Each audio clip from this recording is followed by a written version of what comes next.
WNBA players are threatening a lockout, and a lot of people believe that they have lost their minds. As of right now, the WNBA has never turned a profit in a single season ever. In 2024, despite the Caitlin Clark effect, the league reportedly lost between $40 and $50 million. And yet, during this year's All-Star game, WNBA players came out wearing shirts that said, "Pay us what you owe us."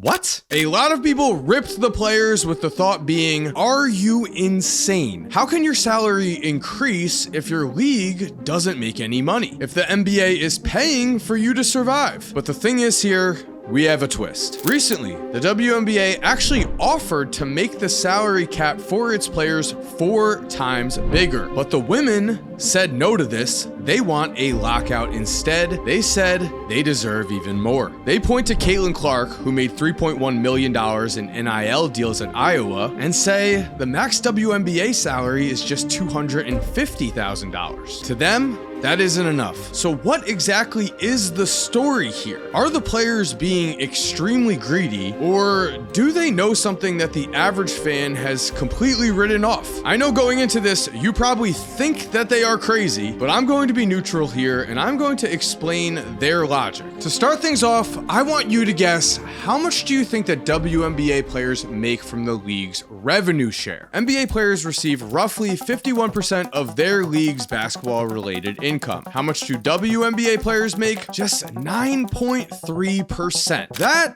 is the crux of the argument here. This isn't just about how much the players make. It is about the revenue share. It's very easy to look at a league situation and say, you are losing money. How can we possibly pay you more, right? But the thing is, the WNBA has a complete game changer coming up that will immediately make them profitable, solving the problem that everyone keeps talking about. In the summer of 2024, the WNBA signed an 11-year media deal worth $2.2 billion. The league's current media deal is expiring at the end of the 2025 season and was worth just $50 million a year. Simple math tells us that if the WNBA was losing $50 million and now has increased their television deal by $150 million, then the league will be making around $100 million in profit from this deal alone. That immediately pushes back on the argument that the WNBA is unprofitable and that the players don't deserve any more money, because they see that the money is coming. And a critical misconception pops up with the idea that WNBA players believe they should make as much as the men do. That is really not the case. WNBA star Kelsey Plum even directly said, "We're not asking you to get paid what the men get paid. We're asking to get paid the same percentage of revenue shared." But guys, before we continue, I'm very excited to say that this video is sponsored by SeatGeek. With the NFL schedule officially released and with the MLB in full swing, I know I want to be going to some games, and that is where SeatGeek has us covered. Anyone, not just new users, anyone can use my promo code Korzemba10 for 10% off their order on SeatGeek. Sports, festivals, concerts, you name it, SeatGeek has you covered, as SeatGeek also rates tickets on a scale of 1 to 10. Green being good, red being bad, so look for those green dots. No matter how many times you bought tickets before, again, using promo code Korzemba10 is going to get you 10% off of your order. So what are you waiting for? Open your SeatGeek app and use my promo code Korzemba10 to get 10% off of your order right now. This offer is only available for a limited time. That is code Korzemba10 for 10% off of your order at SeatGeek. Thank you again to SeatGeek for sponsoring today's video, and now let's get back into today's video. And here's the thing.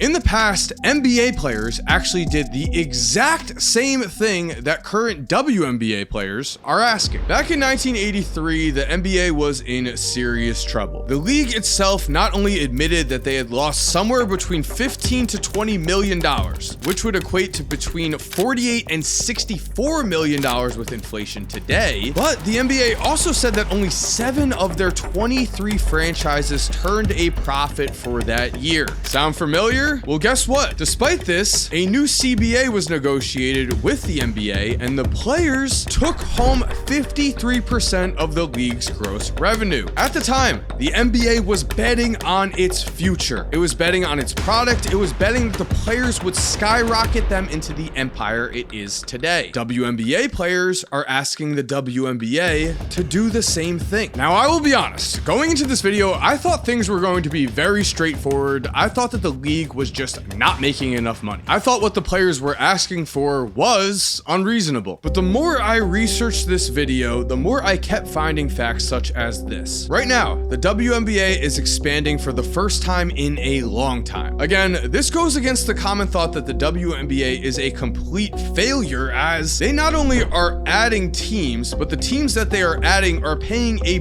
premium to join. Back in 2008, the Atlanta Dream roughly paid a $10 million fee to join the WNBA, next to nothing for a sports franchise. But then in 2023, the Golden State Valkyrie and the Toronto Tempo both paid $50 million to join the WNBA, which was nice. But then the next year, the Portland Fire paid $75 million. And then, get this, now Cleveland, Detroit, and Philadelphia are all adding WNBA teams, and they are paying $250 million to do so. When the Charlotte Bobcats joined the NBA back in 2004, they paid $300 million. So clearly, the new owners that are joining the WNBA are not afraid of the fact that they are not currently turning a profit. They see the vision. They think that the WNBA is going to be making a lot of money soon. And in all honesty, the proof towards that keeps coming in. Why is this? Well, team evaluations are skyrocketing. If the league was tanking, there would be no argument for the players here. They wouldn't deserve any more money. But take a look at this graph. The Golden State Valkyrie are worth $500 million. On top of this, every single WNBA team has risen tremendously in value. We're talking jumps like the New York Liberty going from worth $130 million to $420 million. So when players are asking for a revenue share, this is what they're pointing to. The WNBA itself is going to make more money from their TV deal alone, and the owners of the franchises are seeing insane rises in valuations for their teams. Now, the biggest reason for this, of course, has been the Caitlin Clark effect. Now, Caitlin Clark has been injured for most of the season, and when she has played, we have to be honest, she has been a bit disappointing. In her rookie season, Clark finished 4th in the league's MVP voting and averaged 19.2 points, 8.4 assists, and 5.7 rebounds per game. She did this on 41.7% shooting. Now with injuries, those numbers have certainly dipped. Caitlin is averaging 16.5 points, 8.8 assists, and 5 rebounds per game, but most notably, her shooting has fallen to just 36.7% from the field. That is ugly, but it has not stopped the WNBA's momentum. A common complaint you might hear is, nobody watches the WNBA, why would they earn more money? And even if people do watch the WNBA, it's only because of Caitlin Clark. However, Clark has only played in 13 games this season, but WNBA viewership is up 21% this season compared to last season. Caitlin Clark and her never-before-seen type of play from a woman and her incredible accomplishments at Iowa have brought in a ton of new fans, and those fans have stayed even without Caitlin playing. That is why the views are up. That is why the WNBA just landed a huge TV deal, and that is why franchise evaluations are skyrocketing. So now we wrap back to the ultimate question here. Are the players being greedy, or are they justified in their ask? If you'll notice, I did not mention the fact that a lot of startups such as Uber or DoorDash did not turn profits at all as they built up their companies. But that does matter, because all signs we are seeing right now point to the fact that the WNBA is not only on the rise, but this rise has the potential to be tremendous. $250 million to buy into the WNBA, and 3 separate ownership groups accepted that deal. That means something. We hear that at the end of the day, the WNBA is a business, and that if a business is not making money, the players have to accept that and get paid fairly. Only